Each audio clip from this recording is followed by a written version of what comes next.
Hi everybody, I'm Dr. Anna Samuel. This is the final video of 3 on how to help our kids navigate gender ideology. In this video, I walk us through some typical scenarios that high school teenagers face in their ordinary lives today. If you already watched one of the previous 2 videos on the elementary school years or the high school years, you've heard me talk about the first fundamental pedagogical principles that I think should inform all of our discussions. So you can actually fast forward through the first 10 minutes of this talk and jump right to the gray-blue slide that says the high school years. But for those who haven't heard me talk about the pedagogy, I'm going to tell you 4 principles that I think you should have in your back pocket as you're talking to your kids. Now, I'm primarily going to talk to parents in this video, but all of you grandparents, aunts and uncles, and other caring adults are warmly invited to be part of this audience. I'm going to proceed with case studies. I'm going to tackle some typical scenarios that our teenagers face in high school and offer you some ideas on how you can offer guidance and talk to them in a way that imparts knowledge and wisdom in a firm but kind way, and also showing and modeling to them how we can have empathy and mercy towards those who don't understand. Now, I also am going to assume for this talk that you already talked to your kids about the basics of sex. They already know the meaning of sex as a total gift of self in marriage. And now we're just going to talk about the thornier issues like homosexuality and transgender issues. Now, if you haven't talked about the basics of these things with your kids, we just published this really great book. It's actually a booklet. It's very short. It packs a lot of punch in just a few pages. It gives you a game plan on how you can talk to kids from every age. But I'm going to focus on the thornier issues today.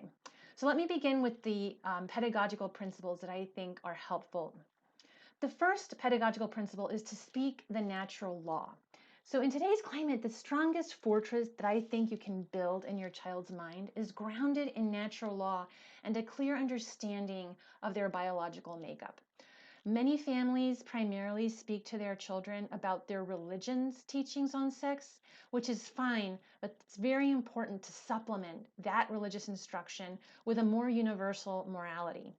Moreover, as they get older, there may come a time when they themselves experience doubts about their faith. This is very common in college when they may temporarily shed their faith in order to later take it up again as their own. But knowing the natural law will protect them during that vulnerable time in their life. The second principle is to speak intimately with your child. The ideal is to practice conversational intimacy with your kids from a very young age. One of the reasons I think parents have such a hard time talking to kids about sex in general, but especially about topics like homosexuality and what kind of behavior is appropriate with our bodies, is because it's such an intimate topic to begin with. So you have to have already built up quite a bit of familiarity and closeness with your kid for it to even feel natural to broach these subjects. It's never too late to start, but the ideal is to begin to build intimacy from a young age. The way you build intimacy is through intimate communication. It's about having frequent one-to-one conversations about what's on their heart and mind in a private setting. You can ask, what's worrying you? Or what did you think about the party? Or why are you so upset today? Anything is game. Friend issues, personal difficulties, academic problems, issues with family members, questions about their faith or the meaning of life. Basically, as the parent, you want to work towards becoming a personal life coach. In my household, our younger children began to nickname our private talks talkie talks. They derived it from walkie-talkie because with the talkie talks, we were having this private one-to-one conversation. And they also use it as a code word. So if one of them would say, Mom, I need to have a talkie talk, or Dad, talkie talk, it was code for, I really need to talk to you privately about something that's important to me behind closed, locked doors so that my siblings don't bust in on our conversation. And they love that private audience and they ask for it often, even when, in my opinion, the matter they want to talk about is kind of trivial. But try to give them time to talk about what they consider important because it really speaks volumes to them about what you think of their interior thoughts. And when the time comes that you want to talk to them about something important to you, they'll gladly reciprocate because you've already shown so much trust and intimacy to them. As they get older, the talks are naturally going to become deeper and in some cases more serious and surprising, especially when they come talk to you about sexual ideas that they heard outside the home. It's important that you don't scare them off with your reaction to what they're telling you. You might be personally horrified about what they just heard out on the street, but you don't want them to be afraid to tell you about it for fear that you're going to launch into some kind of an outrage. So stay calm, and one trick is to ask them how they reacted to it.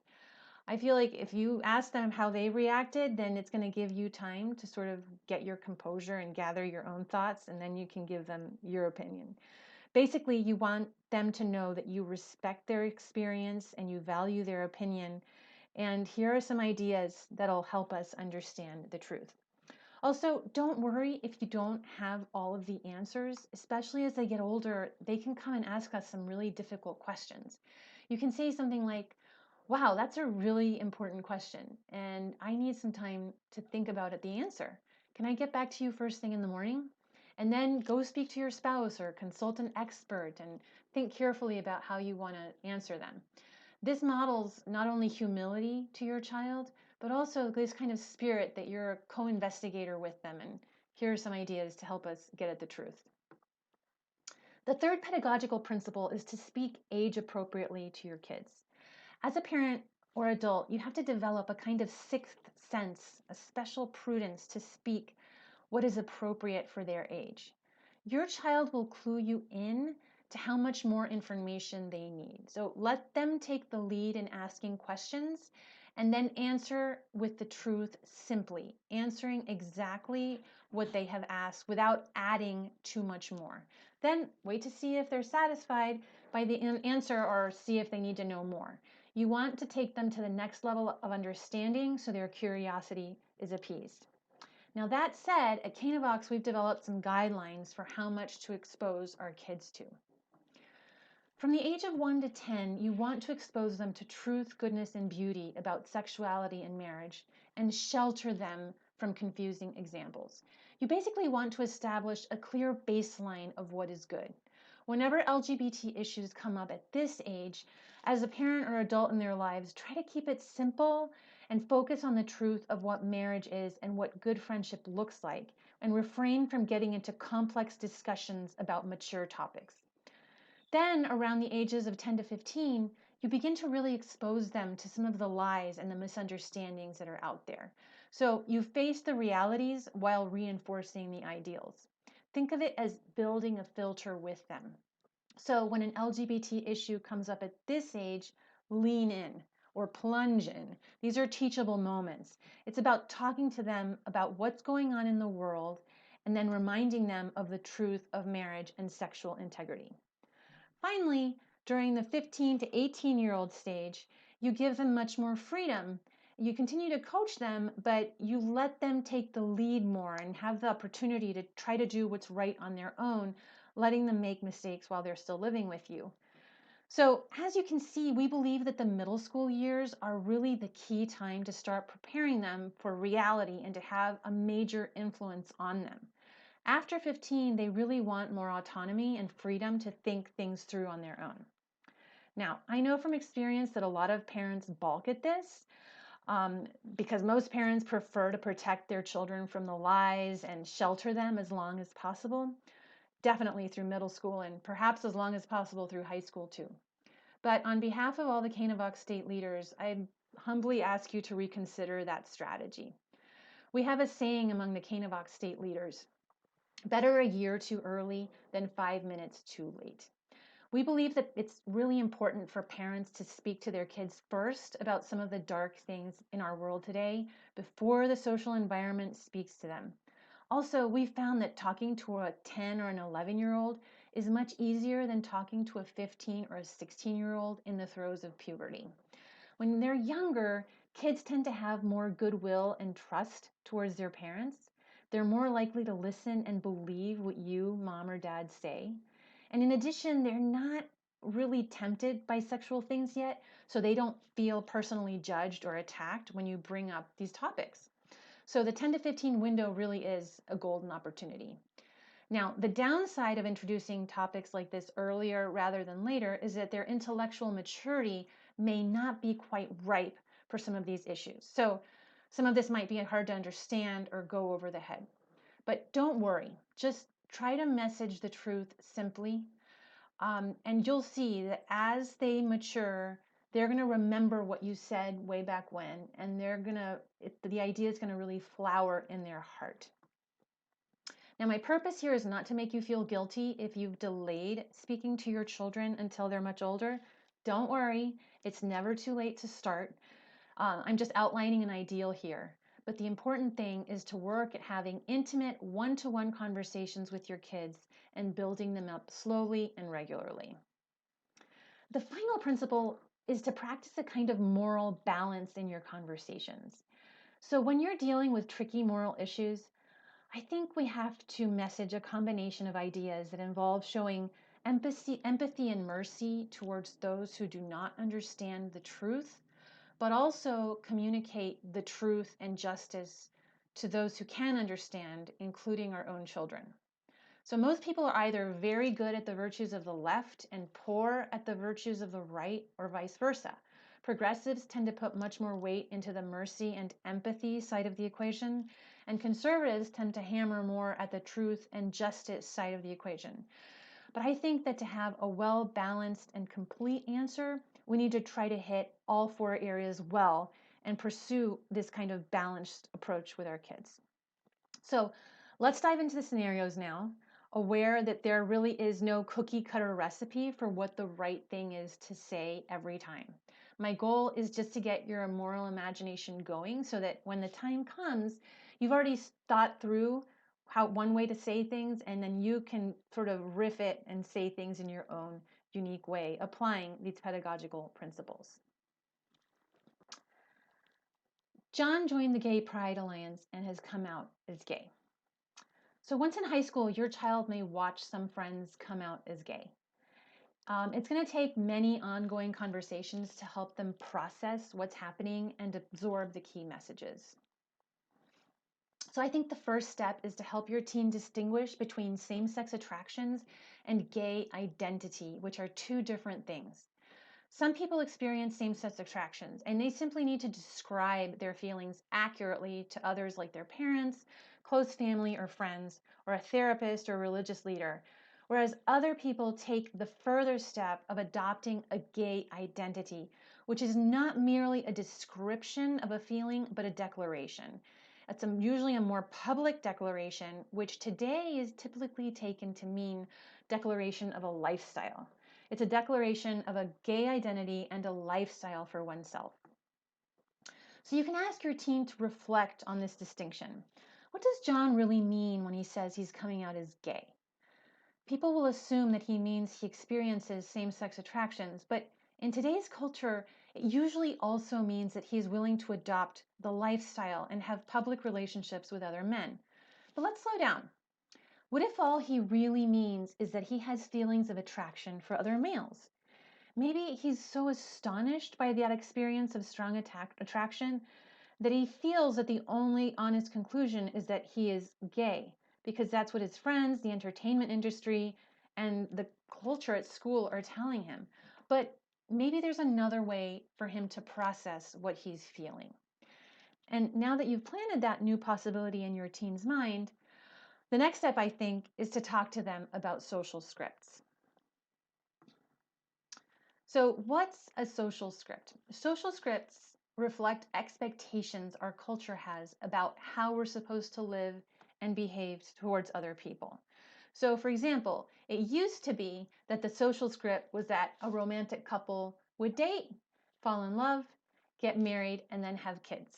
The love, marriage, and baby carriage. But today, a more dominant social script is rather that a couple should go out on dates, fall in love, move in together, and the marriage and the children part are optional. So like an actor's script, social scripts guide us on how we behave or how we ought to behave. And we subconsciously pick up on these social scripts in our environment. Our kids are growing up in a culture that promotes a gay script. So it's helpful to explain to our high school teens what that gay script is so that they can step outside of it and study it more objectively. Dr. Mark Yarhouse, a clinical psychologist and professor of psychology at Wheaton College, helpfully describes the gay script as follows. First, it says, same-sex attractions are naturally occurring. Some people have opposite sex attractions, but some people have same-sex attractions. Others are bisexual, and these attractions are naturally occurring or intended by God. Same-sex attractions tell you who you really are as a person. These are important clues that tell you a lot about yourself.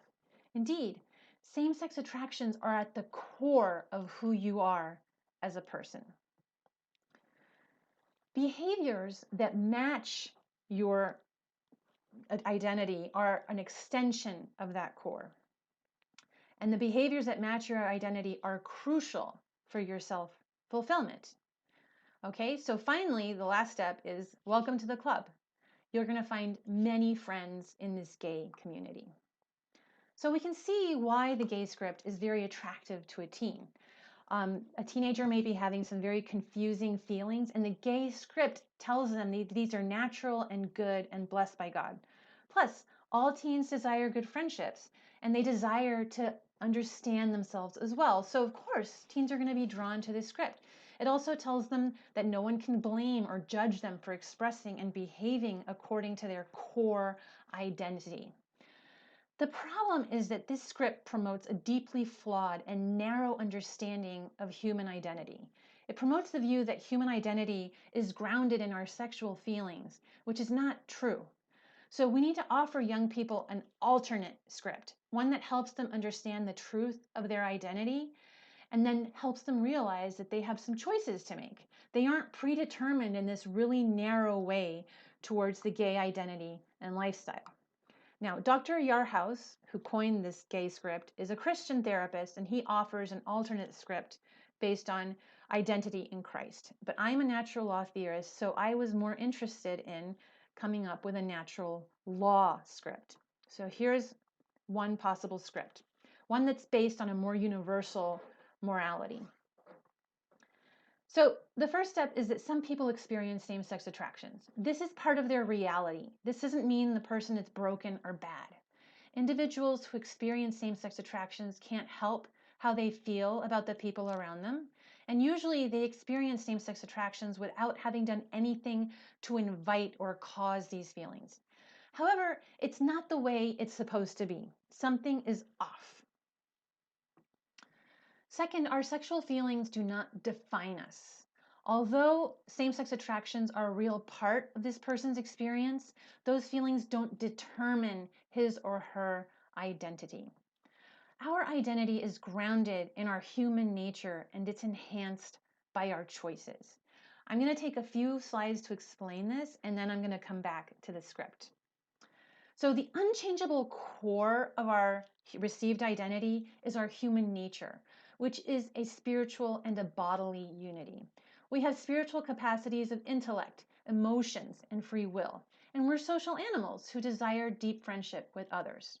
Our bodily capacities are also important. They're an important part of our nature, and they include systems, bodily systems like our respiratory system, our digestive system, and our reproductive system, which in turn is either male or female. It's really wonderful to know ourselves and marvel at our nature, because denial or rejection of our nature causes alienation and unhappiness because it's a kind of turning against who we are. But that's not the whole story. In addition to that core human nature, there are other aspects of our identity that we receive, like our ancestry, the time period until which we were born, or the particular faith tradition that we were raised in by our parents. All of these things mark us, and we don't get to choose them. These events chose us. However, we can react to these things with our own free will, and we can further shape our own personal identity as we grow up with choices, for example, about our education, our work, our faith tradition that we choose, and the family that we develop. You can tell your teen your identity is this beautiful mix of received and chosen qualities that blend into who you are. All of these layers or dimensions of your experience go into forming your unique identity. So, with this richer backdrop of how the natural law tradition understands personal identity, we can see why it's narrow minded to say that the feeling of sexual attraction is at the core of our identity. Although the experience of sexual attraction is one of the features of human life and identity, it's not the core of our identity. The gay script wants to put vulnerable kids into these tiny boxes that don't capture how amazing they are by nature, and they don't offer them the full view of life paths available to them. It closes their horizons. And it's depersonalizing as well, because the gay script asks teens to treat their sexual feelings in a way we don't treat any other feelings. It tells teens that they must follow their sexual urges. But most people recognize that we have reason and free will to shape and respond to our natural urges in ways that are good, healthy, and beautiful for us. We recognize, for example, that many of us have urges to overeat. That doesn't make us bad or broken people, but we recognize that there's something off about that urge and we need to work at eating in healthy, moderate ways. That sovereignty over our feelings is part of what makes us human. So the gay script neglects that more mature way to handle our feelings and opts for making our sexual feelings the dominating dictator. So now that we have a better sense of the natural law view of the human person, let me go back to the natural script, which tells people with same-sex attractions. The next step is that you can choose to integrate your sexual feelings into your human identity and direct your passions in accord with what is good and beautiful for you as a human person. So the idea is to acknowledge and accept that the feelings of same-sex attraction are there. They're a real part of your experience, but not give them more importance than they deserve. The individual can choose to center his or her identity on his or her humanity, on their personal faith, for instance, their identity in Christ, or in their family relationships, professional pursuits, hobbies, beloved friendships, and the like. So that person can seek a well-rounded identity. Next, strong friendships are going to be crucial for your self-fulfillment and happiness. We are all social animals and we need close friends and family to be happy. Here I find it helpful to point to examples of strong friendships from literature and movies, like Sam and Frodo from The Lord of the Rings, or Anne of Green Gables and her best friend Diana, or Jonathan and David from the Bible. Reflect on these friendships with your teens. This is about how these friendships cared so intensely for each other that they felt great and passionate love. Their loyalty was strong, and sometimes they were willing to die or sacrifice very big for the love of their friend. But these were not sexual, but deep friendships. So you can say to your team, if you are male, you should be attracted to beautiful examples of masculinity. And if you are female, you should be attracted to beautiful examples of femininity. These attractions are part of what make us human. Finally, you are worthy of great love. Your human nature is one of great dignity, and you are worthy of unconditional love. You have dignity by design. Nothing you do can shake that. No matter what feelings you feel or how many mistakes you make, no matter how much you blow it, how many fumbles and flaws, you are worthy of great love. So when we give our teenagers an alternate script to compare to the gay script, they can realize how narrow the gay script is. You're also giving them life tools to understand their personal identity, something that's really interesting for them in that time of life. So to recap then, you begin by distinguishing between what same-sex attractions are and the gay identity. Then you explain to them what the gay script is. And finally, you offer them the natural law script as an alternative. So as you can see, I think it's going to take several conversations to answer this question well. But if you need a succinct one-paragraph answer, here's something you can say to summarize it all. What if I told you that it's very natural for young males to desire to be masculine themselves and that sometimes that desire becomes sexualized because males are very sexual beings. It's possible for those feelings to become misplaced as a young man tries to embrace his male identity. But his identity as a person is based on so much more than his sexual attractions. And our sexual feelings don't get to determine all of our actions. So giving him a gay label is not fair to his freedom. And if he does act on those feelings through homosexual behavior, he will risk directing and cementing his sexual urges into habits. So it's important for him and for you to resist jumping to conclusions, to resist taking on a gay identity, and give things time so he can embrace his feeling of same-sex attraction and embrace the challenge of living and shaping his full identity for himself as a free man. But what's wrong with two guys kissing? Aren't they just showing their love for one another? Now, if your teenager is pretty inquisitive, he or she may actually press you to explain what's so wrong about engaging in same-sex romantic behaviors. Your teen may have already seen plenty of same-sex kissing on the mouth on TV, which has made it no big deal for them. Or on the contrary, you may be raising your kids in a pretty wholesome environment where they haven't seen this kind of thing, but they're not clear about what's wrong with same-sex affection because they might be naive as to what kinds of sexual behaviors same-sex couples perform on each other. So their innocence may prevent them from fully understanding what's so bad about two guys holding hands or kissing on the lips. And you may have to disturb their innocence and explain same-sex sexual behaviors to them.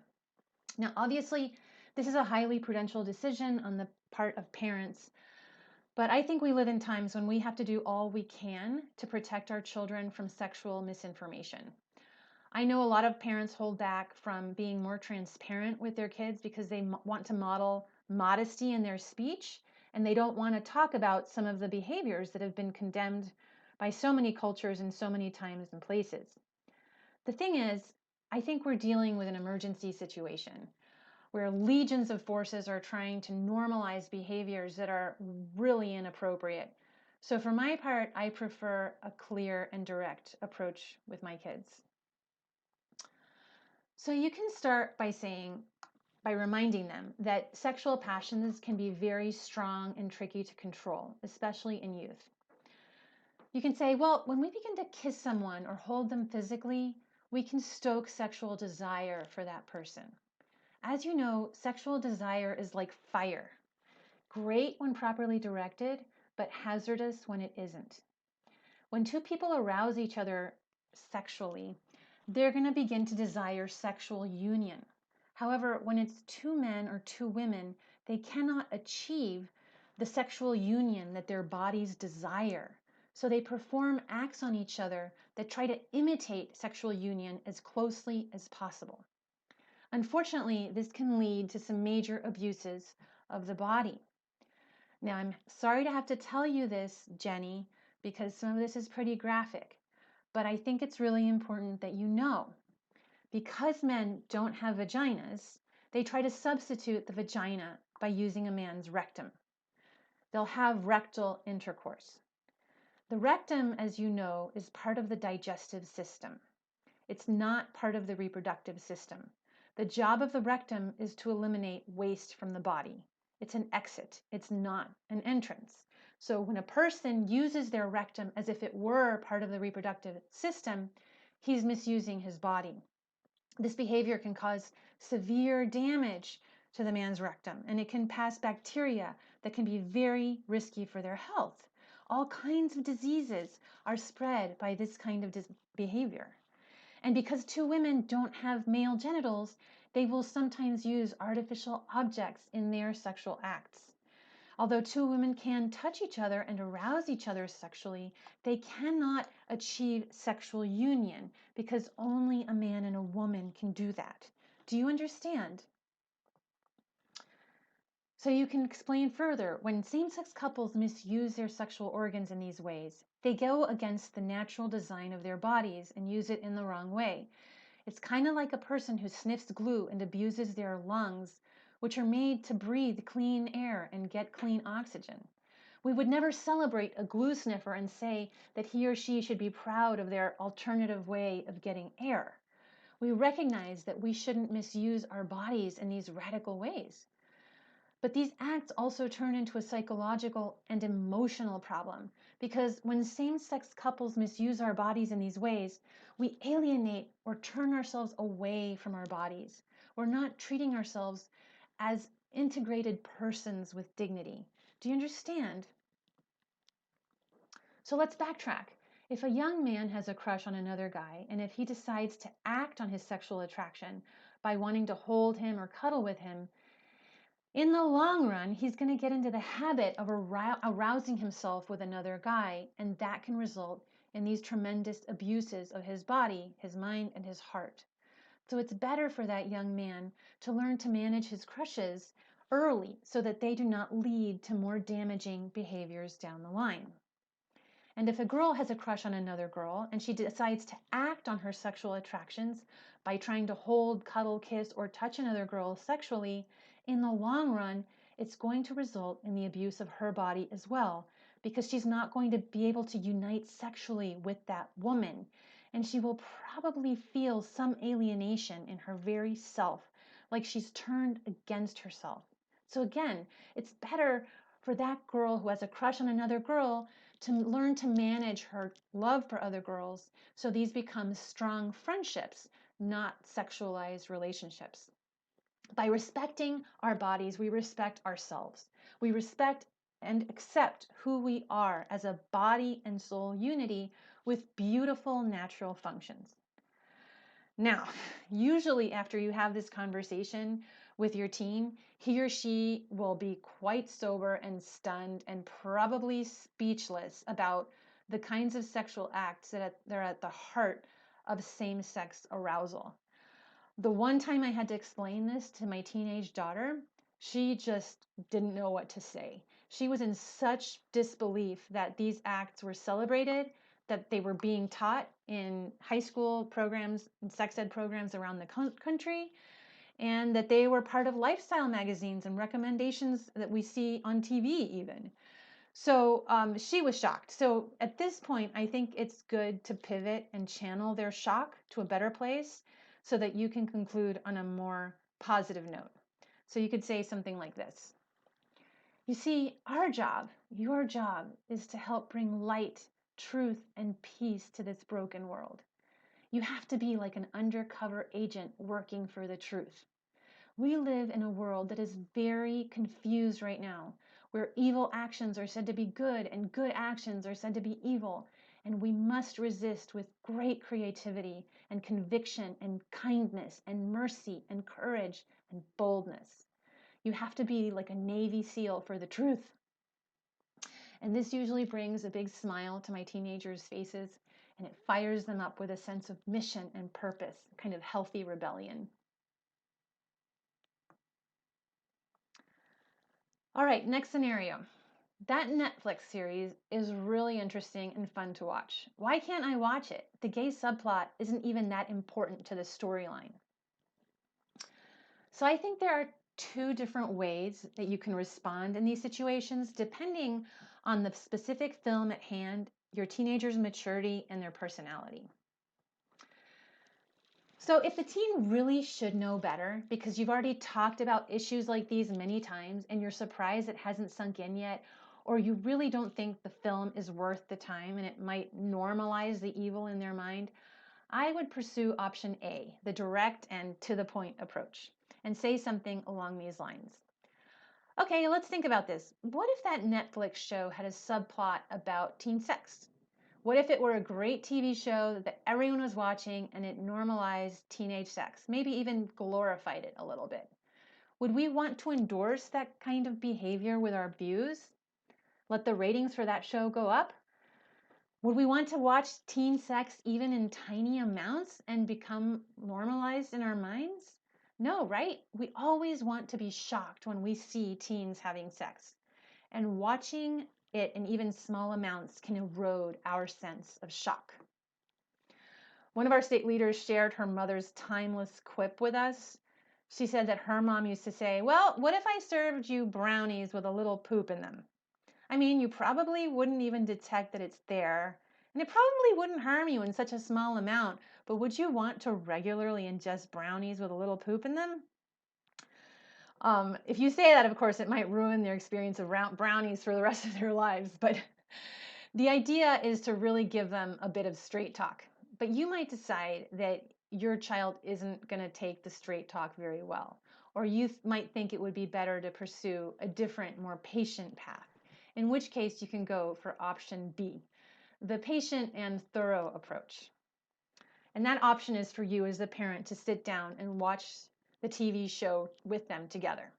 This way, you help them become a more discriminating viewer of media. Look, a very important skill today is to teach our kids to know how to judge the media that they're watching. There's some TV shows that aren't too over the top and which actually may present a golden opportunity for you to broach these subjects in a kind of controlled way, introducing them to simulations of real life scenarios in a way that you can talk it through with them by their side, and you can help to form their conscience. As I said earlier, our Canavox philosophy is to expose our children to tough subjects as soon as we think that they are ready, so that you can build the filter with them. Media can be a really great tool for us parents as we seek to educate our kids. You may judge that TV show or movie at hand will show them just the right amount of those issues so that you can talk about it in a constructive and formative way. It can be a great teaching tool. Now, I will say that as the parent, you're going to have to stay really calm as you watch the show with them. I mean, you might be just rolling your eyes as you watch, but you've got to have a pretty good poker face and make sure that you stay calm and analytic and not let the conversation get too heated. You have to be open to your teenager's interpretation of the material, but also stay confident in communicating the truth to them. The goal is to teach them, of course, how to be good detectives, to figure out how the plot glorifies the evil, or what techniques the producers are using to present gender ideology in glowing ways that don't really conform to the reality. You could ask, why do you think they're presenting that gay character as happy-go-lucky all the time? Do you think that is realistic? And then after you watch the TV show together, you can ask them, okay, so was that movie uplifting and inspiring, or do you think we maybe just ate a little poop in the brownie? Okay, my classmate James says she's a boy now. Should I use transgender pronouns? As we try hard to show respect for our trans friends, colleagues, and family members, the question immediately arises, can we use transgender pronouns? The answer is pretty simple, no. Otherwise, we become complicit in a lie and can begin to confuse ourselves too about the truth and the reality of the matter. I've seen people who begin to adopt the transgender pronoun and later confess to me that they actually completely got accustomed to thinking about that person as the sex they wanted to be. What we say out loud to ourselves can become insinuated into our hearts. So we have to speak the truth always. I know this is hard, but we have to teach our children to do the hard, right thing. We push our kids to excel in every other area, in music and in athletics and in math. We can push them to excel in the proper forms of speech in these delicate scenarios. Tell your kid to be very kind and welcoming towards their classmate and always interact with kindness, respect, and compassion, especially if she thinks she's a boy. Who knows what she's suffered or are currently suffering such that she wants to reject her body? Your son or daughter can exert himself to use the desired name the person wants to be referred to, but not the pronoun. You can say, Ash went to the bathroom. The teacher is going to the music room with Ash, or that backpack is Ash's. Also, if there's a history of goodwill and kindness between your child and the trans teen, they may be able to talk about the pronoun issue and come to a mutual understanding. We have a Canavox leader who lives right next door to a couple of women, and one of the women began to take the drugs to make her appear more male. And eventually she came over and asked our leader to please refer to her with the new name and with her preferred masculine pronouns. And our state leader listened very politely, But in due course, at the right moment, she eventually said, I'm so sorry. I'm having a really hard time using your preferred pronouns. Would you mind if I just use your chosen name instead? And the neighbor was completely fine with it. We often assume that things are only going to go badly if we ask to interact differently or set some polite limits, but kind face-to-face conversation can really go a long way. Also, parents, I've noticed we have this tendency to tell our teens to stay away from kids with trans issues or whatever. But I would encourage you to think about whether your child is mature enough and loving enough and in a good position to reach out in true friendship, to be a shoulder to cry on or a friend to lean on. Your child can make an incredible difference in another person's life simply by being a good friend, somebody who listens and asks good questions like, so when did you start to question your gender identity? Or how do you cope with the discomfort you feel about your biological sex? And then just listen to their response. This is very delicate business, but the challenge is to look into the person's confusion with compassion. Stand very strong in the knowledge of the truth and love them where they are. Let me conclude. Parents, you are national treasures. You are more important than the White House. You're more important than the Supreme Court. You are more important than the New York Times and so many social media outlets out there. You are national treasures. You are charged with the task of raising the next generation of people in our country. Leaders who have big hearts and well-trained tongues, who have patient spirits working for the dignity of all persons and for the rights of children. Parents, you're there day to day consoling those who are brokenhearted, instructing the ignorant, and encouraging the young to live true love. You aren't bigots. I know we're all bombarded with this message that people who think like us are inflexible haters and bigots, but don't be frazzled.